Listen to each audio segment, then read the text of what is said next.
നമസ്കാരം, ഞാൻ ബൈജു നായർ. നമ്മുടെ ചാനലിലേക്ക് സ്വാഗതം. ഏറ്റവും പുതിയ BMW X1-ൻ്റെ ലോങ് വീൽ ബേസ് മോഡലുമായിട്ടാണ് ഞാനിപ്പോൾ നിൽക്കുന്നത്.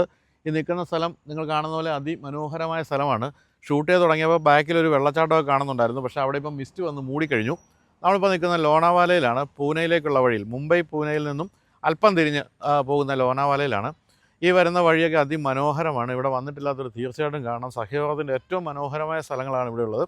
പച്ചപ്പെന്നൊക്കെ പറഞ്ഞാൽ മാരകമായ പച്ചപ്പാണ്. നമ്മുടെ നാട്ടിലെ പച്ചപ്പല്ല, അതിനേക്കാളൊക്കെ ഡീപ്പായിട്ടുള്ള ഗ്രീനാണ് എവിടെ നോക്കിയാലും. തന്നെയല്ല, ഇങ്ങോട്ട് വരുന്ന വഴിക്കൊരു ഗംഭീര സംഭവം കണ്ടത്, ഒരു കണക്റ്റിംഗ് ലിങ്ക് അല്ലെങ്കിൽ അല്ലെങ്കിൽ മിസ്സിംഗ് ലിങ്ക് എന്നൊക്കെ വിളിക്കുന്ന ഒരു ടണലുണ്ടായിരുന്നു. ഈ ബോംബെ പൂനെ എക്സ്പ്രസ് വേയിൽ എപ്പോഴും ബ്ലോക്കുകൾ പതിവായിരുന്നു. കാരണം കുറേ ദൂരം ഓടിക്കഴിഞ്ഞിട്ട് പിന്നെ വലിയൊരു ഗട്ട് സെക്ഷൻ ഉണ്ട്. അവിടെ എപ്പോഴും ലോറികൾ കേടായി കിടക്കും, അല്ലെങ്കിൽ അവിടെ വലിയ അപകടങ്ങളുണ്ടാകും. അങ്ങനെ എപ്പോഴും ബ്ലോക്ക് ആകുമായിരുന്നു. ആ സ്ഥലം ഒഴിവാക്കിക്കൊണ്ട് 13.3 കിലോമീറ്റർ നീളമുള്ള ഒരു കിഡിലൻ ഒരു ടണലാണ് വന്നിരിക്കുന്നത്. ആ ടണലെന്ന് പറയുന്നത് ശരിക്കും ഒരു എഞ്ചിനീയറിംഗ് മാർവൽ എന്നാണ് വിളിക്കേണ്ടത്. 13.3 കിലോമീറ്റർ ഉണ്ട്. ഇന്ത്യയിൽ നമ്മൾ കണ്ടിട്ടുള്ള ഏറ്റവും മനോഹരമായി പണിതീർത്തൊരു ടണലാണ്. 6695 കോടി രൂപ ചെലവഴിച്ച് നിർമ്മിച്ച ഗംഭീരമായൊരു ടണൽ കിടന്നാണ് ഇപ്പോൾ നമ്മൾ വന്നത്. ഞാൻ ഇത്രയും കാലം വളരെ വർഷങ്ങളായിട്ട് ഇവിടെ ഷൂട്ട് ചെയ്യാൻ വരുമായിരുന്നെങ്കിലും ഈ ടണലിൽ ആദ്യമായിട്ടാണ് കയറിയത്. അതൊരു അമേസിങ് അനുഭവമായിരുന്നു. എന്തായാലും മുംബൈയിൽ ഇപ്പോഴും മഴ മാറിയിട്ടില്ല. നമ്മുടെ നാട്ടിൽ ചിങ്ങമാസം പിറന്നെങ്കിലും ഇവിടെ ചിങ്ങമാസം പിറന്നിട്ടില്ലെന്ന് തോന്നുന്നു. ഇപ്പോഴും നല്ല മഴയാണ്. ഈ വഴിയിൽ എപ്പോഴും നല്ല മിസ്റ്റുമാണ്. നമ്മൾ കുറേ മുന്നോട്ട് പോയി ഷൂട്ട് ചെയ്യാൻ, അവിടെയെല്ലാം മിസ്റ്റ് കാരണം അങ്ങോട്ടും ഇങ്ങോട്ടും കാണാൻ പറ്റാത്ത അവസ്ഥയായിരുന്നുകൊണ്ട് അല്പം കൂടി താഴേക്ക് വന്നാണ് നമ്മളിപ്പോൾ ഷൂട്ട് ചെയ്തുകൊണ്ടിരിക്കുന്നത്. എന്തായാലും ഇത്തരത്തിലുള്ള വാഹനങ്ങളൊക്കെ ഷൂട്ട് ചെയ്യാൻ ഏറ്റവും മനോഹരമായ ഒരു സ്ഥലമാണ് ലോണാവാല. നമ്മുടെ പണ്ട് ഏഷ്യാനെറ്റ് അല്ലെങ്കിൽ ഇന്ത്യ വിഷൻ തൊട്ടുള്ള വീഡിയോകളിലെല്ലാം ഈ സ്ഥലം പ്രത്യക്ഷപ്പെട്ടിട്ടുമുണ്ട്. അപ്പോൾ അവിടെ നിന്നുകൊണ്ടാണ് നമ്മൾ ഏറ്റവും പുതിയ BMW X1 long wheel base ചെയ്യുന്നത്. BMW X1 എന്ന് പറയുന്നത് BMWൻ്റെ ഏറ്റവും എൻട്രി ലെവൽ SUV ആണ്. ഈ വാഹനം കുറേ കാലമായിട്ട് നിലവിലുണ്ട്. ഇതിൻ്റെ ഡീസൽ അതുപോലെ പെട്രോൾ 2 വേരിയൻസും ഉണ്ടായിരുന്നെങ്കിൽ ലോങ് വീൽ ബേസ് മോഡൽ വന്നപ്പോൾ പെട്രോൾ മാത്രമേ ഉള്ളൂ, ഡീസലിനെ ഒഴിവാക്കിയിരിക്കുകയാണ്. ഈ മോഡൽ 2023 തൊട്ട് ലോക വിപണിയിലുണ്ട്. പ്രത്യേകിച്ച് ചൈനയിലൊക്കെ കാര്യമായ രീതിയിൽ വിറ്റുകൊണ്ടിരിക്കുന്ന മോഡലാണ്. സെഗ്മെൻറ്റ് വൈസ് നോക്കുകയാണെങ്കിൽ ഈ സെഗ്മെൻറ്റിൽ ഏറ്റവും കൂടുതൽ വിൽക്കപ്പെടുന്ന 3 മോഡലാണുള്ളത്. ഒന്ന് BMWൻ്റെ X1, മറ്റൊന്ന് ബെൻസിൻ്റെ GL, ഇനിയൊന്ന് ഓഡിയുടെ Q3. ഈ സെഗ്മെൻറ്റിലെ ഏറ്റവും നീളം കൂടിയ വാഹനമാണിത്. 4616 മില്ലിമീറ്റർ നീളമുണ്ട്. അതായത് ഇതിൻ്റെ സ്റ്റാൻഡേർഡ് വീൽ ബേസ് മോഡലിനേക്കാളും 118 മില്ലിമീറ്റർ നീളം കൂടുതലുണ്ട്. ആ 118 മില്ലിമീറ്റർ നീളത്തിൽ 108 മില്ലിമീറ്ററും വീൽ ബേസിലാണ് വർദ്ധിച്ചിരിക്കുന്നത്. അതുകൊണ്ട് തന്നെ പിൻഭാഗത്ത് ഇഷ്ടം പോലെ സ്പേസാണിപ്പോൾ ഈ വാഹനത്തിൽ ലഭിച്ചിരിക്കുന്നത്. ഏറ്റവും വലിയ പ്രശ്നം എന്ന് പറയുന്നത് പെട്രോൾ മോഡൽ മാത്രമേ ഉള്ളൂ എന്നുള്ള കാര്യമാണ്. തന്നെയുമല്ല, പെട്രോൾ മോഡൽ തന്നെ ഒരു 1.5 ലിറ്റർ 3 സിലിണ്ടർ പെട്രോൾ എഞ്ചിനാണ് ഇതിലുള്ളത്. അങ്ങനെ വരുമ്പോൾ ശരിക്കും പറഞ്ഞാൽ നമ്മൾ മാരുതിയുടെ ഒക്കെ സ്പെക്ക് പറയുന്ന പോലെ ആയിപ്പോവും. ഇതിൻ്റെ പെട്രോൾ എഞ്ചിൻ്റെ ഒക്കെ സ്പെക്ക് പറഞ്ഞാൽ ആ ഒരു കുഴപ്പം മാത്രമേ ഉള്ളൂ. എങ്കിലും അഫോർഡബിൾ ആണ്. BMW വാങ്ങിക്കണമെന്നുണ്ടെങ്കിൽ ഏറ്റവും അഫോർഡബിൾ ഇത് തന്നെയാണെന്നുള്ള കാര്യത്തിൽ സംശയമില്ല. പക്ഷേ സ്റ്റാൻഡേർഡ് വീൽ ബേസ് മോഡലിനേക്കാളും അല്പം കൂടി പവർ കൂടിയിട്ടുണ്ട്. സെയിം എഞ്ചിനാണെങ്കിലും ഏതാണ്ട് 20 BSP പവർ ഇപ്പോൾ ഇതിന് കൂടിയിട്ടുണ്ട്. എന്തായാലും കാഴ്ചയിൽ യാതൊരു വ്യത്യാസവുമില്ല. മുൻഭാഗവും പിൻഭാഗവും ഒക്കെ ഒരുപോലെ. സൈഡ് പ്രൊഫൈലിൽ മാത്രമാണ് വ്യത്യാസം സംഭവിച്ചിരിക്കുന്നത്. അത് നീളം കൂടി എന്നുള്ളതാണ്. അപ്പോൾ അങ്ങനെയൊക്കെയുള്ള ഏറ്റവും അഫോർഡബിൾ ആയിട്ടുള്ള BMW X1-ൻ്റെ ടെസ്റ്റ് ഡ്രൈവിലേക്ക് എല്ലാവർക്കും ലോണാവാലയിൽ നിന്നും സ്വാഗതം. അപ്പോൾ എന്തായാലും മഞ്ഞ് അല്പം നീങ്ങിയിട്ടുണ്ട്. നിങ്ങൾ പിൻഭാഗത്ത് വെള്ളച്ചാട്ടം കാണുന്നുണ്ടാവും. അവിടെ ഒരു കുടുംബമൊക്കെ നിൽക്കുന്നുണ്ട്. കുഞ്ഞിക്കുട്ടികളൊക്കെ ധാരാളം പേര് നിൽക്കുന്നുണ്ട്. അതാണ് ഒരു മനോഹരമായ വെള്ളച്ചാട്ടം. എന്തായാലും ഇത്തവണത്തെ മുംബൈ ഒരു വരവ് തന്നെയായിരുന്നു. കുറേ കാലമായി വീട്ടിൽ നിന്ന് ഇറങ്ങിയിട്ട്. ആദ്യം 2-3 ദിവസം മഹീന്ദ്രയുടെ ഏറ്റവും പുതിയ ലൈഫ് സ്റ്റൈലർ പിക്കപ്പ് ട്രക്ക് ഉൾപ്പെടെയുള്ള വാഹനങ്ങളുടെയൊക്കെ ലോഞ്ചായിരുന്നു. അതിനുശേഷം സ്കോഡയുടെ സ്ലാവിയയുടെ ലോഞ്ച്. അതും കഴിഞ്ഞ് വീട്ടിൽ പോകാതെ നിൽക്കുകയായിരുന്നു BMW X1 ചെയ്യാൻ. ഇനിയിപ്പോൾ തിരിച്ച് വീട്ടിൽ ചെല്ലുമ്പോൾ ആരാ എന്നൊക്കെ ഭാര്യയൊക്കെ ചോദിക്കാനുള്ള സാധ്യതയുണ്ട്. കുറേ കാലമല്ല ഇറങ്ങിയിട്ട്. എന്തായാലും സന്തോഷമുണ്ട്, 2-3 വാഹനങ്ങൾ ഒരുമിച്ച് നമുക്ക് ടെസ്റ്റ് ചെയ്യാൻ സാധിച്ചല്ലോ. അപ്പോൾ എന്തായാലും BMW X1 ലോങ് വീൽ ബേസിൻ്റെ കാര്യത്തിൽ മുൻഭാഗത്തൊന്നും യാതൊരു വ്യത്യാസമൊന്നും ഇല്ല എന്ന് ഞാൻ പറഞ്ഞല്ലോ. ഹെഡ്ലാമ്പൊക്കെ നമ്മൾ സ്റ്റാൻഡേർഡ് വീൽ ബേസിൽ കണ്ടത് തന്നെയാണ്. അഡാപ്റ്റീവ് LED ഹെഡ്ലാമ്പാണ് കൊടുത്തിരിക്കുന്നത്. അതിന് കോർണറിങ് എബിലിറ്റി ഉണ്ട്. അതായത് നിങ്ങൾ വാഹനം തിരിക്കുമ്പോൾ അത് സൈഡിലേക്ക് തിരിയുന്ന അത്തരത്തിലുള്ള ഹെഡ്ലാമ്പാണ് കൊടുത്തിരിക്കുന്നത്. അതുപോലെ ഹൈ ബീം അസിസ്റ്റും അതിൽ കൊടുത്തിട്ടുണ്ട്. മനോഹരമായ എലമെൻറ്റ്സ് ആണ് കൊടുത്തിരിക്കുന്നത്. ഡേറ്റയും റണ്ണിംഗ് ലാമ്പായിട്ടും നമുക്ക് ആ ഒരു ഹെഡ്ലാമ്പിൻ്റെ സൈഡിലുള്ള ഈ ഒരു എലമെൻറ്റിനെ കാണാവുന്നതാണ്. ഈ ഭാഗത്തൊക്കെ ഹണി കോമ്പ് ഗ്രില്ല് പോലെ തോന്നിക്കുന്ന ഭാഗങ്ങളാണ് കൊടുത്തിരിക്കുന്നത്. മുഴുവൻ ചെളിയാട്ടോ, കാരണം പണ്ടോര മഴയായിരുന്നു വരുന്ന വഴിയെല്ലാം. അതുകൊണ്ട് തന്നെ ക്ഷമിക്കണം. എങ്കിലും കാണാൻ പറ്റുന്നുണ്ടെന്ന് കരുതുന്നു. അതുപോലെ തന്നെ BMWൻ്റെ തനത് ഗ്രില്ല് അതേപടി കൊടുത്തിരിക്കുന്നു. അതിൽ ബ്ലാക്ക് ഫിനിഷും അതുപോലെ സ്റ്റീൽ ഫിനിഷും എല്ലാം കൊടുത്തിട്ടുണ്ട്. BMWൻ്റെ ലോഗോ ഇവിടെ കാണാം. ഒരു കാര്യം പറയാൻ ഞാൻ വിട്ടുപോയി. ഈ വാഹനം നിങ്ങൾ നേരത്തെ കണ്ടിട്ടുണ്ട് വെച്ചിട്ട് ഗ്രില്ല് ഒഴിച്ചുള്ള കാര്യങ്ങളെല്ലാം നമ്മളെ ഓർപ്പിക്കുന്നത് iX1 എന്ന് പറയുന്ന ഇതിൻ്റെ EV മോഡലിനെയാണ്. iX1-നും ഇതേ വീൽ ബേസ് തന്നെയാണ്. അത് കുറേ കാലമായിട്ട് നമ്മുടെ നാട്ടിലുണ്ട്. അത് ഗംഭീരമായിട്ട് വിറ്റ് പോകുന്നൊരു മോഡലുമാണ്. അപ്പം ബാക്കി ഡയമെൻഷൻസ് ഒക്കെ നോക്കുകയാണെങ്കിൽ കൃത്യമായിട്ടും iX1-ൻ്റെ അതേ ഡയമെൻഷൻസ് ഒക്കെ തന്നെയാണ് കൊടുത്തിരിക്കുന്നത്. അപ്പോൾ എന്തായാലും ഇവിടെയൊക്കെ ആ ഒരു സ്റ്റീൽ ഫിനിഷ് കൊടുത്ത് മനോഹരമാക്കിയിട്ടുണ്ട്. താഴെയായിട്ട് ലോവർ ലിപ്പുകളുടെ ഭാഗത്ത് നമ്മൾ കാണുന്ന സ്റ്റീൽ ഫിനിഷ് തന്നെയാണ്. അതുപോലെ വളരെ ഗംഭീരമായ പവർ ബൾജുകളൊക്കെ ബോണറ്റിലും കൊടുത്തിട്ടുണ്ട്. അങ്ങനെ മുൻഭാഗം പക്ക BMW തന്നെയായിട്ട് നമുക്ക് കണക്കാക്കാം. സൈഡ് പ്രൊഫൈലിലേക്ക് വരുമ്പോൾ പ്രധാനമായിട്ടും നമ്മൾ കാണുന്നത് 18 ഇഞ്ച് ടയേഴ്സാണ്. പക്ഷേ ഇതിന് ഗ്ലോബലി 19 ഇഞ്ച് കൊടുത്തിട്ടുണ്ട്. ഓപ്ഷണലി 20 ഇഞ്ചും പല രാജ്യങ്ങളും ഉണ്ടെങ്കിലും ഇന്ത്യയിലെ റൈഡ് ക്വാളിറ്റി ഒന്ന് നന്നാക്കാൻ വേണ്ടിയായിരിക്കും 18 ഇഞ്ചാണ് കൊടുത്തിരിക്കുന്നത്. അതിൻ്റെ അലോയിലിൻ്റെ കളർ കാണാൻ പറ്റുന്നുണ്ടോ അല്ലേ? ബ്ലാക്കും അതുപോലെ സ്റ്റീൽ ഫിനിഷും ഒക്കെയാണ് കൊടുത്തിരിക്കുന്നത്. അതും കൊള്ളാം, കാണാൻ നല്ല ഭംഗിയുള്ള ഒരു അലോയിൽ എന്നാണ് പറയേണ്ടത്. സൈഡ് പ്രൊഫൈലാണ് ഇത്. അതിൻ്റെ ആ ഒരു നീളം നമുക്ക് പൂർണ്ണമായിട്ടും മനസ്സിലാകുന്നത്, താഴെ പോകുന്നു തോന്നുന്നു, പൂർണ്ണമായിട്ടും മനസ്സിലാകുന്നത് അങ്ങേയറ്റം നീളം കൂടി. അതുപോലെ തന്നെ പിൻഭാഗത്തെ ഡോറിൻ്റെ വലിപ്പവും കൂടിയിട്ടുണ്ട്. വലിയ വലിപ്പമുള്ള ഡോറായിട്ട് മാറി. അതും ഈ ഒരു ലോങ് വീൽ ബേസിൽ സംഭവിച്ചതാണ്. അതുപോലെ ഫ്ലഷ് ഡോർ ഹാൻഡിലാണ് കൊടുത്തിരിക്കുന്നത്. നമ്മൾ വാഹനത്തിൽ നിന്നും ദൂരേക്ക് പോകുമ്പോൾ ഇത് ഓട്ടോമാറ്റിക്കലി ലോക്കാകും, അടുത്തേക്ക് വരുമ്പോൾ ഓട്ടോമാറ്റിക്കലി ഇത് ഓപ്പൺ ആകും. അതോടൊപ്പം തന്നെ നമുക്ക് വേണമെങ്കിൽ കാർഡ് സ്വൈപ്പ് ചെയ്ത് ഇതിൽ കയറാം. ഇതും കൂടാതെ നമ്മൾ സ്മാർട്ട് വാച്ച് ഇതിലേക്ക് ഒന്ന് അടുപ്പിച്ച് പിടിച്ചാൽ വേണമെങ്കിൽ അങ്ങനെ ഓപ്പൺ ആക്കാം. അങ്ങനെ പല ഓപ്ഷൻസ് ഉണ്ട്. കൂടാതെ ഇതിൻ്റെ ഡിജിറ്റൽ കാർഡ് നമുക്ക് 18 പേർക്ക് വേണമെങ്കിൽ ഷെയർ ചെയ്യാം. നമുക്ക് മറ്റൊരാൾക്ക് വാഹനം എടുത്തുകൊണ്ട് പോകണമെങ്കിൽ നമുക്കൊരു ടൈം ലിമിറ്റ് വെച്ചിട്ട്, ഇപ്പം വൈകുന്നേരം 5 മണി വരെ ഒരാൾക്ക് ഷെയർ ചെയ്യണമെന്നുണ്ടെങ്കിൽ ആ 5 മണി വരെ നമുക്ക് ഷെയർ ചെയ്യാം. അങ്ങനെ 18 പേർക്ക് ഷെയർ ചെയ്യാനുള്ള ഓപ്ഷൻ കൊടുത്തിട്ടുണ്ട്. പിൻഭാഗത്തേക്ക് വരുമ്പോൾ വലിയ കോർണർ ഗ്ലാസ് ആണ് compared to standard wheel base model. അതും ഈ ഒരു നീളക്കൂടലിനെയാണ് കാണിക്കുന്നത്. ഇവിടെ പ്രധാനമായിട്ടും എഴുതിയിരിക്കുന്ന ഒരു സംഭവമുണ്ട് കേട്ടോ. അതായത് E25 വരെയുള്ള പെട്രോൾ ഓടും എന്നാണ് എഴുതിയിരിക്കുന്നത്. ഇതാ E5, E10, E25. അപ്പോൾ E20 ആണ് ഇവിടെ ഉള്ളതെങ്കിൽ 25 വരെ ഓടുന്ന രീതിയിലേക്ക് മാറ്റിയിട്ടുണ്ട്. അതിനുശേഷം വാഹനത്തിന് എന്ത് സംഭവിക്കുന്നുള്ള ആരും പറയാൻ പറ്റില്ല, അറിയാലോ ഇപ്പോഴത്തെ വിവാദങ്ങൾ. അതുകൊണ്ട് തന്നെ ഓടിക്കാം എന്നേ പറയാൻ പറ്റൂ. ഓടിച്ച് കഴിഞ്ഞ് എന്ത് സംഭവിക്കും എന്നുള്ളതിന് ഇപ്പോഴും നമുക്ക് കൃത്യമായൊരു വ്യക്തത കിട്ടിയിട്ടില്ല. ഇത് ലോങ് വീൽ ബേസ് മോഡലാണ് സൂചിപ്പിക്കുന്ന ബാഡ്ജിങ് ഇവിടെ കാണാം. S-Drive 18Li എന്നെഴുതിയിരിക്കുന്നത് ഇത് ലോങ് വീൽ ബേസ് മോഡൽ എന്നതാണ് കാണിക്കുന്നത്. അതായത് പിൻഭാഗത്ത് യാതൊരു മാറ്റമില്ല. പിന്നീട് തൊടാൻ പോലും വയ്യ, ചെളി കാരണം അത്രയധികം ചെളിയാണ്. ഇവിടെ താഴെയായിട്ട് ഒരു ഡിഫ്യൂസർ ഉണ്ട്. അതല്ലാതെ നമുക്ക് എക്സോസ്റ്റ് ഒന്നും കാണാനില്ല. അലൂമിനിയം ഫിനിഷും ബ്ലാക്ക് ഫിനിഷും ഒക്കെയാണ് കൊടുത്തിരിക്കുന്നത്. അതുപോലെ അതിമനോഹരമായ LED ടൈൽ ലാമ്പ്, അതും സ്റ്റാൻഡേർഡ് വീൽ ബേസിൻ്റെ പോലെ തന്നെയാണ് കൊടുത്തിരിക്കുന്നത്. അതിൻ്റെ സൈഡിൽ ചില എലമെൻസ് ഒക്കെ ഉണ്ട്. പിന്നെ ഇവിടെ ഒരു ഇൻ്റഗ്രേറ്റഡ് സ്പോയിലറും സ്റ്റോപ്പ് ലാമ്പും അതുപോലെ തന്നെ വളരെ ചെറിയ ഒരു ആൻറ്റിനയും പിന്നെ ഇവിടെ ഒരു വൈപ്പറും ഒക്കെയാണ് കൊടുത്തിരിക്കുന്നത്. ഇനി ബൂട്ട് സ്പേസിലേക്ക് വരുമ്പോൾ കാര്യമായ വർധനവ് ബൂട്ട് സ്പേസിൽ സംഭവിച്ചിട്ടുണ്ട്.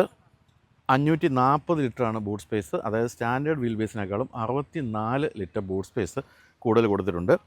താഴെയായിട്ട് ടയറുണ്ടോ നോക്കട്ടെ, ഉണ്ട്, ഒരു സ്പെയർ ടയറുണ്ട്. പക്ഷേ ഇത് സ്പേസ് സേവർ ടയറാണ്. ഇത് 17 ഇഞ്ചിൻ്റെ ടയറാണ് കൊടുത്തിരിക്കുന്നത്. അധിക ദൂരം ഓടാനുള്ളതല്ല, നിങ്ങൾ പഞ്ചർ ഒട്ടിക്കുന്നവരെ ഓടാനുള്ളതാണ്. ഏതായാലും വളരെ ഫ്ലാറ്റായിട്ടുള്ള ഫ്ലോറാണ് കൊടുത്തിരിക്കുന്നത്. സാധനങ്ങൾ കയറ്റാനൊക്കെ വളരെ എളുപ്പം. കൂടുതൽ കുറേ ഹാങ് ചെയ്യാനുള്ള സാധനങ്ങളൊക്കെ കൊടുത്തിട്ടുണ്ട്. ചെറിയ സാധനങ്ങൾ തൂക്കിയിടാം.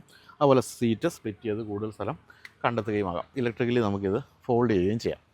അപ്പോൾ ഇത്രയും കാര്യങ്ങളാണ് നമ്മൾ പുതിയ ലോങ് വീൽ ബേസ് മോഡലിൽ പറയാനുള്ളത്. എന്തായാലും കാഴ്ചയുടെ കാര്യത്തിൽ ആരും വ്യത്യാസമില്ല. സൈഡ് പ്രൊഫൈലിൽ മാത്രമാണ് ഇത്രയും വലിയൊരു വാഹനമാണിതെന്ന് മനസ്സിലാവുക. അപ്പോൾ നിങ്ങൾക്കൊരു ലോങ് വീൽ ബേസ് വളരെ നീളമുള്ള ഒരു എൻട്രി ലെവൽ മോഡൽ വാങ്ങണമെങ്കിൽ ഇതല്ലാതെ മറ്റ് ഓപ്ഷൻസ് ഒന്നും തന്നെ ഇല്ല. അപ്പോൾ ഇനി ഇൻറ്റീരിയറിൽ എന്തൊക്കെയാണ് മാറ്റങ്ങൾ എന്ന് നോക്കാം. വീണ്ടും മഞ്ഞ് വന്ന് മൂടുന്നു. അവിടെയൊക്കെ വെള്ളച്ചാട്ടമൊക്കെ മൂടിത്തുടങ്ങി.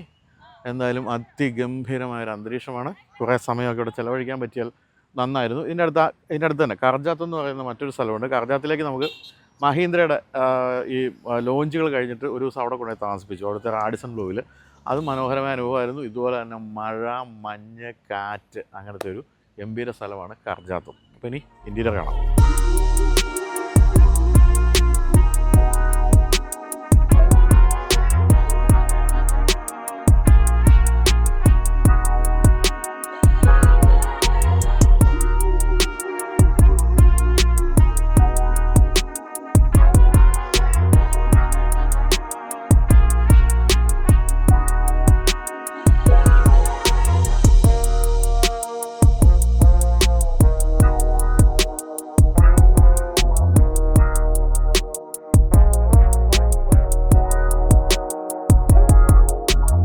എന്തായാലും ഇൻറ്റീരിയറിൽ മാറ്റങ്ങളൊന്നും തന്നെ ഇല്ല. നിങ്ങൾ BMW X1 കയറിയിട്ടുണ്ടെങ്കിൽ അതേ ഇൻറ്റീരിയർ എന്നാണ് പറയേണ്ടത്. കുറച്ച് കാര്യങ്ങൾ നഷ്ടമാവുകയാണ് ചെയ്തിരിക്കുന്നത്. കാരണം ലോങ് വീൽ ബേസിൻ്റെ നിർമ്മാണ ചിലവ് കൂടുതലാണ്. അപ്പം ഈ വിലയിലൊക്കെ ഒന്ന് പിടിച്ചു നിർത്തണമെങ്കിൽ കുറച്ച് കാര്യങ്ങൾ ഒഴിവാക്കിയേ പറ്റും. അങ്ങനെ കുറച്ച് കാര്യങ്ങൾ ഒഴിവാക്കുകയും ചില കാര്യങ്ങൾ ആഡ് ചെയ്യുകയും ചെയ്താണ് ഇപ്പോൾ ഇത് വന്നിരിക്കുന്നത്. ഉൾഭാഗത്തെ നിറങ്ങൾ ഗംഭീരമാണ്. ഈ ഒരു കുറച്ച് ബ്രൈറ്റ് ആയിട്ടുള്ള ഒരു ടാൻ ബ്രൗൺ എന്ന് വേണമെങ്കിൽ വിളിക്കാം, അല്ലെങ്കിൽ റെഡിഷ് ഇൻറ്റീരിയറാണ് കൊടുത്തിരിക്കുന്നത്. അതോടൊപ്പം തന്നെ ബ്ലാക്ക് ഫിനിഷ്, വളരെ സോഫ്റ്റ് ആയിട്ടുള്ള ലെതർ റാപ്ഡായിട്ടാണ് കൊടുത്തിരിക്കുന്നത്. അതിൽ വൈറ്റ് സ്റ്റിച്ചിങ്, ഇവിടെ മനോഹരമായ പഫ്ഡ് അലൂമിനിയം ഫിനിഷ്. ഇത് അല്പം കൂടി ഡാർക്ക് ഒരു മെറ്റാലിക് ഫിനിഷാണ് ഇവിടെ കൊടുത്തിരിക്കുന്നത്. പിരിപിര എന്നിരിപ്പുണ്ട്.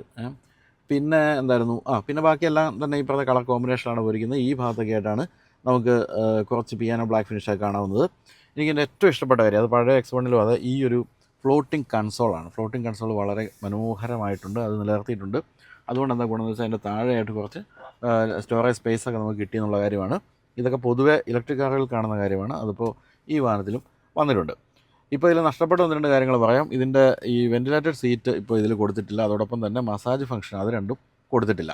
പക്ഷേ ഈ മുന്നിലെ 2 സീറ്റുകൾക്കും ഇലക്ട്രിക്കൽ അഡ്ജസ്റ്റ്മെൻറ്റുകൾ കൊടുത്തിട്ടുണ്ട്. കൂടാതെ ഡ്രൈവർ സീറ്റ് 2 വേ മെമ്മറി സൂക്ഷിക്കാവുന്ന ആ ഒരു സംവിധാനവും കൊടുത്തിട്ടുണ്ട്. എങ്കിലും ഈ ഒരു വെൻറ്റിലേറ്റഡ് സീറ്റ് എന്ന് പറയുന്നത് മോശമായിപ്പോയെന്ന് പറയാതിരിക്കാൻ പറ്റില്ല. മറ്റൊരു കാര്യമുള്ളത്, ഇതിൽ മൂൺ റൂഫാണ് കൊടുത്തിരിക്കുന്നത്. അതായത് ഓപ്പൺ ചെയ്യാൻ പറ്റാത്ത ഗ്ലാസ് റൂഫാണ്. പക്ഷേ X1-ൽ നമുക്കിത് ഓപ്പൺ ചെയ്യാമായിരുന്നെങ്കിൽ ഇതിൽ അത് പൂർണ്ണമായിട്ടും ഒഴിവാക്കി ഒരൊറ്റ അടയ്ക്കലങ്ങോട്ട് അടച്ചിരിക്കുകയാണ്. പിന്നെ ഈ ഭാഗത്തേക്ക് വരികയാണെങ്കിൽ ഇവിടെ ചാർജിങ് പാഡാണ് കൊടുത്തിരിക്കുന്നത്. അത് നല്ല ഭംഗിയാണ് കാണാൻ കേട്ടോ. നല്ല ഫോൺ അങ്ങനെ ചേർന്നിരിക്കുമെന്ന് മാത്രമല്ല, അത് നമ്മളൊരു ക്ലിപ്പിട്ട് കിടന്ന് ചാടാതട ഫോൺ എന്നും പറഞ്ഞ് ലോക്ക് ചെയ്ത് വയ്ക്കാം. ഇത് ഇലൂമിനേറ്ററുമാണ്. അതെല്ലാം തീർച്ചയായിട്ടും ഭംഗിയുള്ള ഒരു കാര്യമാണ്. ഇത് വയർലെസ് ചാർജിങ് ആക്റ്റീവ് എന്ന് കാണിച്ചു കഴിഞ്ഞു. പിന്നെ ഉള്ളത്, സാധാരണ എനിക്ക് പലപ്പോഴും പല വാഹനങ്ങളും നമുക്ക് ഈ ഒരു കവർ ഊരേണ്ടി വരാറുണ്ട്. പക്ഷേ ഇതിലതൊന്നും വേണ്ടി വന്നില്ല കേട്ടോ. അത് അദ്ദേഹം ചാർജായി തുടങ്ങി.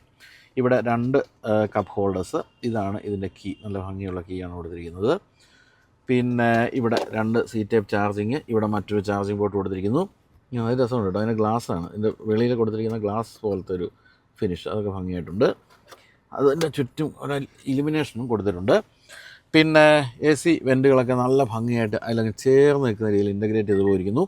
ഇവിടെ ഡിഫോഗറിൻ്റെ സ്വിച്ചുകളാണ് മുന്നിലും പിന്നിലും ഇവിടെ കൊടുത്തിരിക്കുന്നത്. പിന്നെ സ്റ്റോറേജ് സ്പേസ് താഴെ ഉള്ളതുകൊണ്ട് ഈ ഒരു സുന പൊക്കാനൊന്നും പറ്റില്ല. അതങ്ങനെ ആംറസ്റ്റായിട്ട് അവിടെ നിലകൊള്ളുകയുള്ളൂ. എൻജിൻ സ്റ്റാർട്ട് സ്റ്റോപ്പ് സ്വിച്ച് ഇവിടെയാണ് കൊടുത്തിരിക്കുന്നത്. ഡ്രൈവ് സെലക്ടർ ഇതാണ്. ഇത് ഏറ്റവും ഗംഭീരമായ ഒരു സ്ഥലവും ഒരു സംഭവമാണ് ഈ ഒരു ഡ്രൈവ് സെലക്ടർ. ഇവിടെ ഇലക്ട്രോണിക് പാർക്കിംഗ് ബ്രേക്ക് കൊടുത്തിരിക്കുന്നു. ഇത് മൈ മോഡുകൾ എന്ന് പറയുന്ന സംഭവം. അതിനെപ്പറ്റി നമുക്ക് പറയാം. പേഴ്സണൽ, സ്പോട്ട്, എഫിഷ്യൻ്റ് തുടങ്ങിയ മോഡുകളാണ് കൊടുത്തിരിക്കുന്നത്. ആ മോഡുകളെന്ന് പറയുന്നത് സ്പോട്ട് മോഡിലേക്ക് മാറുമ്പോഴത്തേക്കും, അപ്പോൾ അതിൽ സ്പോട്ട് എന്ന് പറയുന്നത് dynamic setting four pure driving pressure എന്ന് പറയുന്നു. പിന്നെ ഉള്ളത് പേഴ്സണൽ നമുക്ക് നമ്മുടെ ഡ്രൈവിംഗ് മോഡുകൾ നമുക്കത് സെറ്റിങ്സിൽ എങ്ങനെ വേണമെങ്കിലും കണ്ടെത്താം. അതോടൊപ്പം തന്നെ എഫിഷ്യൻ്റ് എന്ന് പറയുന്നത് എഫിഷ്യൻ്റ് എന്ന് പറയുന്നത് എപ്പോഴും അല്പം മൈലേജ് കിട്ടുന്ന രീതിയിലുള്ള ഒരു സെറ്റിംഗ് ആയിരിക്കും. നമ്മളിപ്പോൾ ഇങ്ങോട്ട് വരുന്ന വഴിക്ക് എനിക്ക് മാക്സിമം മൈലേജ് ഞാൻ നോക്കിയിട്ട് 10.1 ആയിരുന്നു. പക്ഷേ ചവിട്ടി പിടിച്ച് വന്ന കേട്ടോ. 130-140 വന്ന് കുറേ സ്പീഡ് ഫൈൻ അടിക്കാനുള്ള സാധ്യതയുണ്ട്. ഇവിടെ നമുക്ക് ഈ ഒരു ഹാർമൻ ഗാർഡൻ, അത് പറയാൻ വിട്ടുപോയി. ഹാർമൻ ഗാർഡൻ്റെ മ്യൂസിക് സിസ്റ്റം ആദ്യമായിട്ട് ഈ ഒരു സെഗ്മെൻറ്റിൽ വന്നിരിക്കുന്നത് ഈ വാഹനത്തിലാണ്. 12 സ്പീക്കറുള്ള കിഡിലിൻ്റെ മ്യൂസിക് സിസ്റ്റം, അതിൻ്റെ വോളിയം കൺട്രോളാണ് ഇവിടെ കൊടുത്തിരിക്കുന്നത്. ഓട്ടോ ഹോൾഡ് ഇവിടെ കൊടുത്തിരിക്കുന്നു. അതുപോലെ ഇവിടെ ലൈൻ ഡിപ്പാച്ചർ വാർണിങ്ങിൻ്റെ ഒക്കെ സ്വിച്ചാണ് ഇവിടെ കൊടുത്തിരിക്കുന്നത്. അതുപോലെ ഇവിടെ എന്തായിരിക്കും, ഇത് സാധാരണ രീതിയിൽ മറ്റേ എയർ സസ്പെൻഷൻ്റെ ഒക്കെ ഒരു സ്വിച്ചാണ് കാണുന്നത്. എന്താ നോക്കട്ടെ. സോറി കേട്ടോ, ഇത് താഴെ സ്റ്റോറേജ് സ്പേസ് ഇല്ലെന്ന് ഞാൻ പറഞ്ഞ് തെറ്റിപ്പോയി. സ്റ്റോറേജ് സ്പേസ് പറയാനില്ല, ചെറിയ സാധനങ്ങളൊക്കെ വയ്ക്കാവുന്ന ഒരു കുഞ്ഞ് സ്പേസ് അവിടെ കൊടുത്തിരിക്കുന്നു. ഇത്രയാണ് ഈ ഒരു കൺസോളിൻ്റെ കാര്യം പറയുന്നത്. ഇനി സ്ക്രീനിലേക്ക് വരികയാണെങ്കിൽ സ്ക്രീനിലൊന്നും മാറ്റമില്ല. X1-ൽ കണ്ട അതേ സ്ക്രീനാണ്. 10.5 ഇഞ്ചിൻ്റെയും 10.25 ഇഞ്ചിൻ്റെയും 2 സ്ക്രീനുകളാണ് കൊടുത്തിരിക്കുന്നത്. നല്ല റെസൊല്യൂഷനുള്ള ഗംഭീര സ്ക്രീനുകളാണ്. ഇതിൽ വേണ്ട കാര്യങ്ങളെല്ലാം തന്നെ ഉണ്ട് എന്നാണ് പറയേണ്ടത്. ആൻഡ്രോയിഡ് ഓട്ടോ, ആപ്പിൾ കാർപ്ലേ എല്ലാം വയർലെസ് ആയിട്ട് കൊടുത്തിരിക്കുന്നു. അതോടൊപ്പം തന്നെ ക്ലൈമറ്റ് കൺട്രോള്, BMW മാപ്പ്, മീഡിയ, കണക്റ്റഡ് ഡിവൈസുകൾ, അത്തരം കാര്യങ്ങളെല്ലാം തന്നെ ഉണ്ട്. വെതർ അടക്കമുള്ള കാര്യങ്ങൾ. പിന്നെ ഇതിന് ഓട്ടോണമസ് പാർക്കിംഗ് ഉണ്ട്. നിങ്ങൾക്ക് കൈ തൊടാതെ തന്നെ വാഹനം ചെറിയ സ്പേസിൽ പാർക്ക് ചെയ്യുന്ന സംഭവം. കീ ഇതാണ് ഡീറ്റെയിൽ കീ നമുക്ക് ഷെയർ ചെയ്യാവുന്ന സംവിധാനം. പിന്നെ മൈ മോഡുകൾ, നമുക്ക് പലതരത്തിലുള്ള മോഡുകൾ, അത്തരം കാര്യങ്ങൾ, ടെലിഫോൺ, എല്ലാ കാര്യങ്ങളും ഉണ്ട്. ഇൻറ്റീരിയർ ആംബിയൻ ലൈറ്റിങ്ങിൻ്റെ കാര്യങ്ങളും എല്ലാം കൊടുത്തിട്ടുണ്ട്. അതുപോലെ തന്നെ നല്ല ഒരു 360 ഡിഗ്രി ക്യാമറയുണ്ട്. അത് എന്ത് ഭംഗിയാന്ന് നോക്കി, എൻ്റെ ബാക്കാണ്. അതുപോലെ തന്നെ അതിൽ മോറൊക്കെ അടിച്ചു കഴിഞ്ഞാൽ 3D വ്യൂ, പിന്നെ കാർ വാഷ് വ്യൂ ഉണ്ടോ, അത്തരം പല സാധനങ്ങളുണ്ട്. പാർക്കിംഗ് വ്യൂ, അതെല്ലാം ഗംഭീരമായിട്ടുണ്ട്. അപ്പോൾ മീഡിയ, ടെലിഫോൺ, നാവിഗേഷൻ 3 കാര്യങ്ങൾ നമുക്ക് ഈ സൈഡിൽ വേണമെങ്കിൽ ചെറിയ സ്വിച്ചിലും ആക്സസ് ചെയ്യാൻ സാധിക്കും. അപ്പോൾ അതെല്ലാം മനോഹരമായിട്ടുണ്ട്. പിന്നെ ഞാൻ പറഞ്ഞു ഹാർമൻ ഗാർഡൻ്റെ മ്യൂസിക് സിസ്റ്റവും കൊടുത്തിട്ടുണ്ട്. പിന്നെ സ്റ്റിയറിംഗ് വീൽ എന്ന് വെച്ചാൽ ശരിക്കും പറഞ്ഞാൽ എം സ്പോർട്ടിൻ്റെ സ്റ്റിയറിംഗ് വീൽ തന്നെയാണ് നമ്മൾ കാണുന്നത്. പക്ഷേ ഒരു വലിയ മിസ്സിങ് ഇതിനകത്ത് വന്നിട്ടുണ്ട്. എന്താണെന്ന് കണ്ടുപിടിക്കാമോ? അതായത് പാഡിൽ ഷിഫ്റ്റേഴ്സ് നഷ്ടമായി. അതായത് X1-ലെ പാഡിൽ ഷിഫ്റ്റേഴ്സിൽ കൊടുത്തിട്ടില്ല. അതൊക്കെ ചിലവ് കുറയ്ക്കുന്നതിൻ്റെ ഭാഗമായിട്ട് ചെയ്തിരിക്കുന്ന കാര്യങ്ങളാണ്. ഇവിടെ ക്രൂയിസ് കൺട്രോൾ, ഇവിടെ മറ്റ് സെറ്റിങ്ങുകളുടെ കാര്യങ്ങളെല്ലാം കൊടുത്തിരിക്കുന്നു. ഈ സ്ക്രീനാണെങ്കിലും വളരെ ബ്രൈറ്റും വളരെ ഗംഭീരമായ റെസൊല്യൂഷനുള്ള സ്ക്രീനാണ് കൊടുത്തിരിക്കുന്നത്. പിന്നെ എം സ്പോർട്ടിൻ്റെ ബാഡ്ജിങ് ഒക്കെ ഇവിടെ കാണാം. ലെതർ റാപ്ഡ് സ്റ്റിയറിംഗ് വീൽ കൊടുത്തിരിക്കുന്നു. നല്ല വിസിബിലിറ്റി, അത്തരം കാര്യങ്ങൾക്കൊന്നും യാതൊരു പ്രശ്നമില്ല. ഈ സൈഡിലേക്ക് വരുമ്പോൾ ഇവിടെ ലോക്ക്, ഡോർ ലോക്ക്, അതോടൊപ്പം ഹാവൻ ഗാർഡിൻ്റെ ആ ന്യൂ സിസ്റ്റത്തിൻ്റെ ബാഡ്ജിങ്, ഇവിടെ സൈഡ് വ്യൂ മിറേഴ്സിൻ്റെ ഫോൾഡ്, അത്തരം കാര്യങ്ങളൊക്കെ. ഒരു പ്രധാനപ്പെട്ട പ്രശ്നമുള്ളത് ഈ വാഹനം നമ്മൾ ലോക്ക് ചെയ്ത് കഴിഞ്ഞാൽ ഇത് ഓട്ടോ ഫോൾഡ് ആകില്ല എന്നുള്ള കാര്യമാണ്. അത് ഏറ്റവും ആവശ്യമുള്ള കാര്യമാണ്. അത് പക്ഷേ അതും ഇതിൽ കൊടുത്തിട്ടില്ല. പിന്നെന്തായിരുന്നു, ഈ സൈഡിൽ ലൈറ്റുകളുടെ സ്വിച്ചുകളും മറ്റു കാര്യങ്ങളൊക്കെ തന്നെ ഉള്ളൂ. അപ്പോൾ എന്തായാലും വളരെ എലഗൻ്റ്ലി ഡിസൈൻഡ് എന്ന് വിളിക്കാവുന്ന രീതിയിലുള്ള ഡാഷ്ബോർഡും അതോടൊപ്പം തന്നെ കാര്യങ്ങളൊക്കെയാണ്. പക്ഷേ ചില കാര്യങ്ങൾ പ്രധാനമായിട്ട് നഷ്ടമായിരിക്കുന്നത് സീറ്റിൻ്റെ മസാജ് ഫംഗ്ഷനും അതോടൊപ്പം തന്നെ വെൻറ്റിലേഷൻ, പിന്നെ പാഡ് ഷിഫ്റ്റേഴ്സ്, ഇത് രണ്ടും ഒരു വലിയ ഒരു മിസ് തന്നെയാണെന്നുള്ള കാര്യത്തിൽ സംശയമില്ല. അതിന് ഡോർ പാഡിലേക്ക് വരുമ്പോൾ ഡോർ പാഡ് പിടിക്കും. ശ്യാമ മിസ്റ്റ് എടുക്കാൻ പോയിട്ടിരിക്കാം. ഡോർ പാഡിലേക്ക് വരുമ്പോൾ ശ്യാമെന്നല്ല നിങ്ങളോടാണ്, ഡോർ പാഡിലേക്ക് വരുമ്പോൾ നല്ലൊരു ഡോർ ഹാൻഡിലുണ്ട്. അതാണ് എൻ്റെ ഏറ്റവും രസമുള്ളൊരു കാര്യം. അതങ്ങനെ ബ്ലാക്കും അതോടൊപ്പം തന്നെ സിൽവർ ഫിനിഷിലും കൊടുത്തിരിക്കുന്നു. നല്ലൊരു ആംറസ്റ്റ്, അതോടൊപ്പം തന്നെ ആ കളേഴ്സൊക്കെ നല്ല ഭംഗിയായിട്ടുണ്ട്. സ്പീക്കറൊക്കെ അതിൻ്റെ അകത്ത് അങ്ങനെ അകത്തങ്ങ് ആയിപ്പോയി, ആ ഒരു കളറിനുള്ളിൽ കാണാൻ പറ്റാത്ത രീതിയിൽ 2-3 ബോട്ടുകളൊക്കെ ആണ് അത്രയും സ്പേസ് അവിടെയും കൊടുത്തിട്ടുണ്ട്. അങ്ങനെ മൊത്തത്തിൽ നല്ല ഭംഗിയുണ്ട് ഡോർ പാഡും കാണാൻ. അപ്പോൾ എന്തായാലും ഇനി നമുക്ക് പിൻഭാഗത്തിരിക്കാം. കാരണം ലോങ് വീൽ ബേസിൻ്റെ ഏറ്റവും പ്രധാനപ്പെട്ട കാര്യം വീൽ ബേസിൻ്റെ ആ നീളം കൂടിയത് കൊണ്ട് തന്നെ ഉള്ള ഒരു സുഖമായിരിക്കുമല്ലോ. അതൊന്ന് ഇരുന്ന് നോക്കാം. പിന്നെയും പോയി ശ്യാം പിന്നെയും മഞ്ഞെടുക്കാൻ പോയി. ഇങ്ങോട്ട് പോയാൽ വണ്ടി എടുക്കാൻ വന്നതാണ്. നമ്മൾ ട്രാവലല്ല ഷൂട്ട് ചെയ്യുന്നുള്ള കാര്യം മനസ്സിലാക്കണം. ഓക്കെ, എന്തായാലും ഇരിക്കുന്ന ഇരിപ്പുണ്ടോ, പെട്ടതുള്ള സഹിക്കാത്ത അത്രയധികം വീൽ ബേസാണ് കൊടുത്തിരിക്കുന്നത്. മുൻഭാഗത്ത് കാലൊക്കെ അങ്ങോട്ടോ എവിടെയോ കയറിപ്പോയി, അത്രയധികം സ്പേസ്. ഇത് അമേസിങ് സ്പേസാണ്, യാതൊരു സംശയവുമില്ല. ശരിക്കും പറഞ്ഞാൽ 109 മില്ലിമീറ്റർ ലെഗ് സ്പേസ് വർദ്ധിച്ചിരിക്കുകയാണ് എന്നാണ് പറയേണ്ടത്. മൊത്തത്തിൽ നോക്കുകയാണെങ്കിൽ അത്രയും ഗംഭീരമായിട്ടുണ്ട്. കൂടാതെ പിൻഭാഗത്തെ സീറ്റ് ഒരു 37 മില്ലിമീറ്റർ സീറ്റ് ഹൈറ്റും വർദ്ധിച്ചിട്ടുണ്ട്. പിൻഭാഗത്ത് നല്ല ഗംഭീരമായ തൈ സപ്പോർട്ട് അതും കൊടുത്തിട്ടുണ്ട്. അപ്പോൾ ഇത്രയും കാലം നീട്ടിവെച്ച് ഇത്രയും ഗംഭീരമായ തൈ സപ്പോർട്ടുമായിട്ട് നിങ്ങൾക്ക് ഈ സെഗ്മെൻറ്റിൽ ഒരു വാഹനത്തിൽ ഇരിക്കണമെങ്കിൽ തീർച്ചയായിട്ടും എക്സോണിൻ്റെ ലോങ് വീൽ ബേസ് അല്ലാതെ മറ്റ് യാതൊരു മാർഗവുമില്ല. ഇനി ഇവിടെ നഷ്ടമായത് എന്തൊക്കെയാണെന്ന് പറയാം. നഷ്ടമായിരിക്കുന്ന പ്രധാനമായിട്ടും ഇവിടെ സൺഷെയ്ഡ് ഇല്ല, സൺഷെയ്ഡ് എടുത്ത് കളഞ്ഞു. മറ്റൊന്ന്, നമുക്ക് പിൻഭാഗത്തിരിക്കുന്ന ഈ ഒരു സീറ്റ് നമുക്ക് പിൻഭാഗത്തേക്ക് സ്ലാൻഡ് ചെയ്യാൻ പറ്റില്ല, അതിൻ്റെ സംവിധാനവും നിർത്തലാക്കിയിട്ടുണ്ട്. പക്ഷേ നിങ്ങൾക്ക് ഇത് ഇവിടെ പിടിച്ച് വലിച്ചു കഴിഞ്ഞാൽ ഇങ്ങനെ വേണമെങ്കിലൊന്ന് ചാരിയിരിക്കാം, അതുകൊണ്ട് കാര്യമില്ലല്ലോ. ഇങ്ങനെ തുറന്ന് നമുക്ക് പിൻഭാഗത്ത് ബൂട്ടിൽ നിന്ന് സാധനങ്ങൾ എടുക്കാൻ പറ്റുന്നുള്ളത് മറ്റൊരു കാര്യം. എന്നാൽ പോലും അതൊന്നും അല്ലല്ലോ നമ്മൾ പ്രതീക്ഷിക്കുന്നത്. അമ്മേ മഹാമേ. അപ്പോൾ അതൊക്കെയാണ് പിൻഭാഗത്ത്. എന്തായാലും ഈ ഒരു സ്പേസ് അമേസിംഗ് ആണെന്നുള്ള കാര്യത്തിൽ പറയാതിരിക്കാൻ പറ്റില്ല. എന്തായാലും ഒരു അല്പം ഉയർന്നൊരു സെൻറ്ററുകളുണ്ടെന്നാൽ പോലും കുഴപ്പമില്ല, നമുക്ക് കാല് വെച്ച് സുഖമായിട്ട് ഇരിക്കാൻ സാധിക്കും. പിൻഭാഗത്തേക്ക് AC വെൻ്റ് കൊടുത്തിട്ടുണ്ട്, ഒരു ചാർജിങ് പോർട്ട് കൊടുത്തിട്ടുണ്ട്. ഇവിടെ ചെറിയൊരു സ്പേസ് ഉണ്ട്. പിന്നെ എന്തായിരുന്നു, പിൻഭാഗത്ത് നമുക്കങ്ങനെ പേപ്പേഴ്സോ അങ്ങനെ ഒന്നും വയ്ക്കാൻ പറ്റുന്ന, മൊബൈൽ ഫോണൊന്നും വയ്ക്കാൻ പറ്റുന്ന സംവിധാനം ഇല്ല. പക്ഷേ ഇവിടെ ഒരു ആംറസ്റ്റ് ഉണ്ട്, അതിൽ 2 കപ്പ് ഹോൾഡേഴ്സ് കൊടുത്തിട്ടുണ്ട്. പിന്നെ ഈ സൺ റൂഫ് അല്ലെങ്കിൽ മൂൺ റൂഫ് എന്ന് പറയുന്ന സാധനം ഏറ്റവും പിൻഭാഗം വരെ വരുന്നുണ്ട്, തലയുടെ പിൻഭാഗത്ത് വരെ. അതോടൊപ്പം തന്നെ വിൻഡോ ലൈൻ അല്പം ഉയർന്നായിരിക്കുന്നത്, നമ്മൾ ഇത്ര സീറ്റ് ഹൈറ്റ് കൂട്ടിയിട്ട് പോലും അല്പം ഉയർന്നാണ് ഇരിക്കുന്നത്. അതുകൊണ്ട് തന്നെ നമുക്ക് ഇരിപ്പ് അതിനോടൊപ്പം എത്തുന്നില്ല എന്നുള്ളൊരു കാര്യമുണ്ട്. ഡോർ പാഡിൽ 1-2 ബോട്ടിലൊക്കെ വയ്ക്കാം, നല്ല ആംറസ്റ്റ് ഉണ്ട്, എല്ലാ കാര്യങ്ങളും ഭംഗിയായിട്ടാണ് കൊടുത്തിരിക്കുന്നതെന്ന് പറയാം. അപ്പോൾ എന്തായാലും ഇത് ശരിക്കും പറഞ്ഞാൽ ഇതിനെ ഞാൻ പറയില്ല, എഞ്ചിൻ്റെ ഒരു സംഭവങ്ങളൊക്കെ പറയില്ല, ഈ എഞ്ചിൻ്റെ ഒരു രീതിയൊക്കെ വെച്ചിട്ട് നമുക്ക് ശരിക്കും പറഞ്ഞാൽ ഷോഫ് ഡ്രോൺ ആക്കാനാണ് ഏറ്റവും ബെസ്റ്റ്. ഇത് ഓടിക്കാനുള്ള രസത്തിനൊക്കെ കൂടുതൽ പിൻഭാഗത്തിരിക്കുമ്പോൾ ഉള്ള സ്പേസ് തന്നെയാണ് നമ്മളിതിലേക്ക് ആകർഷിക്കുന്നത്. ഇതൊരു എൻട്രി ലെവൽ മോഡലിലെ ലോങ് വീൽ ബേസ് ആണെന്ന് ആലോചിക്കുക. എന്നിട്ട് പോലും ഇത്രയും സ്പേസ് കൊടുത്തു എന്ന് പറഞ്ഞാൽ നമുക്ക് വേണമെങ്കിൽ ബെൻസിൻ്റെ എസ് ക്ലാസിൻ്റെ ഒക്കെ ആയിട്ട് വേണമെങ്കിൽ കമ്പയർ ചെയ്യുന്നത്. അത്രയും ഈ ലെഗ് സ്പേസ് ആണ് കൊടുത്തിരിക്കുന്നത്, അത് ഗംഭീരമായിട്ടുണ്ട്. അപ്പോൾ ഇനിയിപ്പോൾ നമുക്ക് നമ്മൾ ഓടിച്ച് നോക്കിയാണ് വന്നാൽ പോലും ഇനി നിങ്ങളോട് കാര്യങ്ങൾ വിശദീകരിക്കാൻ വേണ്ടിയുള്ള ഒരു ഓട്ടം, അതാണ് ഇനിയിപ്പോൾ ചെയ്യാൻ പോകുന്നത്. മഞ്ഞിൻ്റെ പടം എടുത്ത് നോക്കാതെ വണ്ടിയുടെ പടം എടുക്കുക. വൈകുന്നേരം 7 മണിക്ക് ഫ്ലൈറ്റാണ്.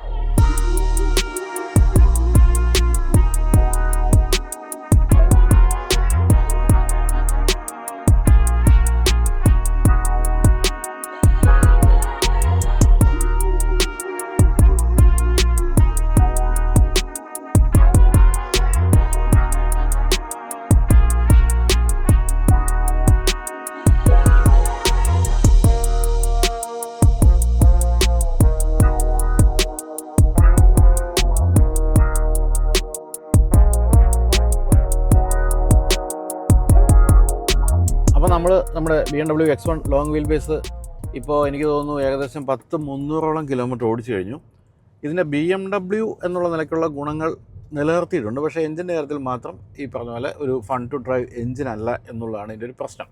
എന്നാലും സസ്പെൻഷനിൽ കാര്യമായ മാറ്റം വരുത്തിയിട്ടുണ്ട്. ലോങ് വീൽ ബേസിലേക്ക് വന്നപ്പോൾ നീളം കൂടി, അപ്പോൾ സസ്പെൻഷൻ കാര്യമായ രീതിയിൽ ട്യൂൺ ചെയ്തിട്ടുണ്ട്.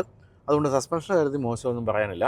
പിന്നെ മറ്റു കാര്യങ്ങളിലേക്ക് പോയാൽ 50 മീറ്റേഴ്സ് വരെ ഇതിന് പാർക്ക് അസിസ്റ്റ് ഉണ്ട്, അതുകൊണ്ട് നമുക്ക് പാർക്ക് ചെയ്യാനൊക്കെ എളുപ്പമാണ്. പിന്നെ അഡാസിൻ്റെ ലെവൽ 2 ഫീച്ചേഴ്സ് മിക്കതും ഉണ്ടെങ്കിൽ പോലും ഇതിൽ അഡാപ്റ്റീവ് ക്രൂയിസ് കൺട്രോൾ ഇല്ല എന്നുള്ളൊരു വലിയ മിസ് സംഭവിച്ചിട്ടുണ്ട്. അത് ഇപ്പോഴത്തെ കാലത്ത് ഏറ്റവും ആവശ്യമുള്ള ഒരു കാര്യമാണ്. ചില കാര്യങ്ങളൊന്നും ഒഴിവാക്കിയിട്ടാണ് തോന്നുന്നു ഈ വിലയൊന്ന് പിടിച്ചു നിർത്തിയിരിക്കുന്നത്. പിന്നെ ബാക്കി ടയർ ബാഗുകൾ, ABS, EBD അങ്ങനെയുള്ള ബാക്കി എല്ലാ കാര്യങ്ങളും കൊടുത്തിട്ടുമുണ്ട്. എന്തായാലും ഇന്ത്യക്ക് വേണ്ടി ടയർ സൈസ് ഒന്ന് കുറച്ചത് തീർച്ചയായിട്ടും ഗുണം ചെയ്തിട്ടുണ്ട്. 18 ഇഞ്ച് ആണ് നമുക്ക് സത്യം പറഞ്ഞാൽ ഈ വാഹനത്തിൻ്റെ രീതി വെച്ച് ആവശ്യം, ഇന്ത്യയിലെ റോഡുകൾക്കും ആവശ്യം. അത് അങ്ങനെയാണ് നിലനിർത്തിയിരിക്കുന്നുണ്ട്. റൈഡ് ക്വാളിറ്റി ഒന്നും മോശമായിട്ട് പറയാനില്ല. പിന്നെ കുറേ കാര്യങ്ങൾ ഞാൻ പറഞ്ഞല്ലോ ഈ വാഹനത്തിൽ ഒഴിവാക്കിയിട്ടുണ്ട്. ഇപ്പം വെന്റിലേറ്റഡ് സീറ്റായാലും അതുപോലെ തന്നെ പിൻഭാഗത്ത് സൺ ബ്ലൈൻഡ് അങ്ങനെയുള്ള കുറേ കാര്യങ്ങൾ ഒഴിവാക്കിയിട്ടുണ്ട്.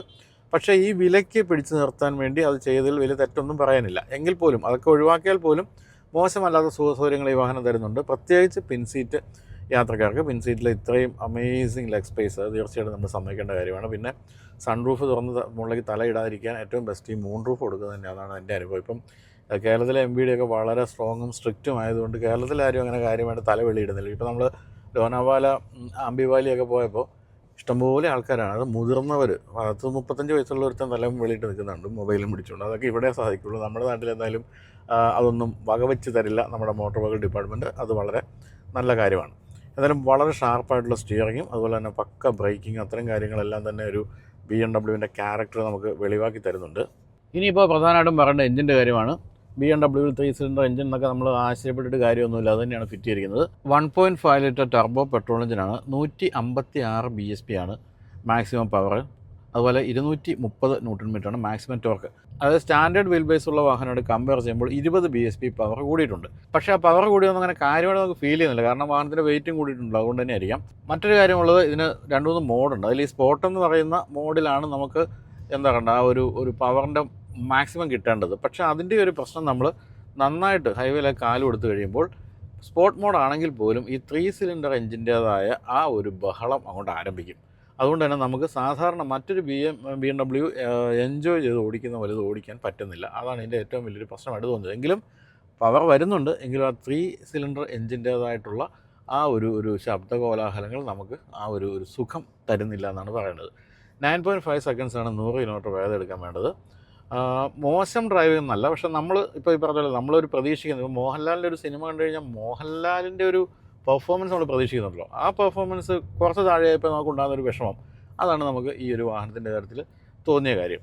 എന്തായാലും 7 സ്പീഡ് DCT ഗിയർ ബോക്സ് ആണ് ഇതിലുള്ളത്. BMW പല വാഹനങ്ങളും നമ്മൾ കണ്ടിട്ടുള്ള കാര്യം അതുതന്നെയാണ്.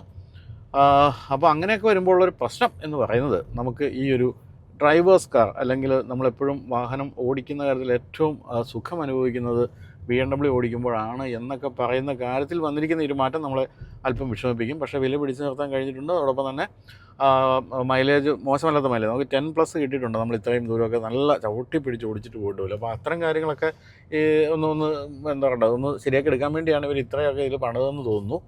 അപ്പോൾ നിങ്ങളങ്ങനെ ഭയങ്കര പെർഫോമൻസ് മോഹിയൊന്നുമല്ല. പക്ഷേ ഒരു BMW ആഗ്രഹമുണ്ട്. നല്ല സ്പേസ് ഉള്ള ഒരു BMW തന്നെ വേണമെന്നുണ്ട്. മറ്റ് BMWൻ്റെതായ മറ്റ് ഗുണങ്ങളെല്ലാം വേണമെന്നുണ്ട്. അങ്ങനെയൊക്കെ ഉണ്ടെങ്കിൽ നിങ്ങൾക്ക് ഇത് വാങ്ങിക്കാം. ഒരിക്കലും BMW എന്ന ഡ്രൈവേഴ്സ് കാർ ഒന്നും പ്രതീക്ഷിച്ച് ഈ വാഹനം വാങ്ങിക്കരുത് എന്ന് മാത്രമേ ഉള്ളൂ.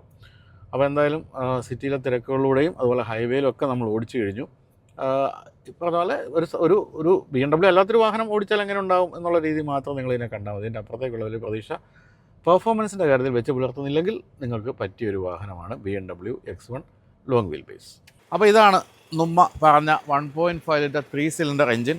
ഇപ്പോഴും അങ്ങോട്ട് ദഹിക്കുന്നില്ല. BMWൻ്റെ 3 സിലിണ്ടർ എഞ്ചിൻ എന്ന് പറയുമ്പോൾ നമുക്ക് ദഹിക്കില്ലല്ലോ. എന്തായാലും ദഹിച്ചേ പറ്റൂ. കാരണം ഈ വാഹനത്തിൽ അതാണ് കൊടുത്തിരിക്കുന്നത്. അപ്പോൾ നമ്മൾ ഇത്രയും കാലം പറഞ്ഞിരുന്നത് എന്താണ്, BMW is A drivers car എന്നാണ് നമ്മൾ പറഞ്ഞിരുന്നതെങ്കിൽ അത്തരം പറച്ചിലൊക്കെ ഇനിയിപ്പോൾ ഒരു മാറ്റം വരും. കാരണം ഇത്തരത്തിലുള്ള എൻട്രി ലെവൽ മോഡലുകൾ അത്രയധികം ഫൺ ടു ഡ്രൈവോ അല്ല അത്രയധികം എക്സൈറ്റ്മെൻറ്റ് തരുന്ന ഡ്രൈവോ ഒന്നും സമ്മാനിക്കുന്നില്ല. പക്ഷേ ഇതിൻ്റെ ഒരു ഗുണം എന്ന് പറയുന്നത്, നിങ്ങൾ BMW വാങ്ങിക്കാൻ ആഗ്രഹിക്കുന്നു, അതോടൊപ്പം തന്നെ വലിപ്പം വേണം, അത്തരം കാര്യങ്ങളും പിന്നെ മോശമല്ലാത്ത ഫീച്ചേഴ്സൊക്കെ വേണമെങ്കിൽ തീർച്ചയായിട്ടും ഈ വാഹനത്തിലേക്ക് പോകാം. ഇതിൻ്റെ വില പ്രഖ്യാപിക്കുന്നത് നിങ്ങൾ ഈ വീഡിയോ കണ്ടുകൊണ്ടിരിക്കുമ്പോൾ ഒരുപക്ഷെ പ്രഖ്യാപിച്ച് കാണും. ഇല്ലെങ്കിൽ 50-55 ലക്ഷം രൂപയിൽ വില നിർത്തുമെന്നാണ് പ്രതീക്ഷിക്കുന്നത്. അപ്പോൾ ഒരു 60-64 ലക്ഷം രൂപയ്ക്ക് നിങ്ങൾക്ക് ഓൺറോഡ് ഈ വാഹനം വാങ്ങിക്കാൻ പറ്റിയേക്കും. തീർച്ചയായിട്ടും ഈ ഒരു വലിയ വാഹനത്തെ സംബന്ധിച്ച് ആ വില BMW എന്ന ബ്രാൻഡിനെ സംബന്ധിച്ചും ആ വില കൂടുതലാണെന്ന് പറയാനാവില്ല. എങ്കിൽ പോലും ഒരിക്കലും ഒരു ഫൺ ടു ഡ്രൈവ് BMW വാങ്ങിക്കണമെങ്കിൽ നിങ്ങൾ ഈ വാഹനത്തിലേക്ക് പോകരുത്. ഇതിൻ്റെ റിയർ സീറ്റ് കംഫർട്ടാണ് ഏറ്റവും പ്രധാനപ്പെട്ട കാര്യം. അപ്പോൾ ഡ്രൈവറിനെ വയ്ക്കുക, നിങ്ങൾ പിൻഭാഗത്തിരുന്ന് ഓടിക്കുക.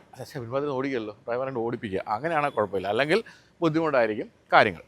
അപ്പോൾ ഇത്രയൊക്കെയാണ് പറയാനുള്ളത്. എന്തായാലും നല്ലൊരു അനുഭവമാണ് ഈ വാഹനം നമുക്ക് സമ്മാനിച്ചത്. എക്സെപ്റ്റ് ഡ്രൈവിംഗ് എല്ലാം നന്നായിരുന്നു. മൈലേജ് 10-നടുത്ത് എനിക്ക് കിട്ടി. 12 വരെയാണെന്ന് തോന്നുന്നു കമ്പനി പറഞ്ഞത്. എന്തായാലും 10-നടുത്ത് കിട്ടിയുണ്ടായി. അപ്പോൾ വീണ്ടും മഴ വരുന്നു. ശ്യാമേ, നമുക്കപ്പോൾ അവസാനിപ്പിക്കാം. അപ്പോൾ വീഡിയോ ഉണ്ടല്ലോ, നന്ദി, ബൈ.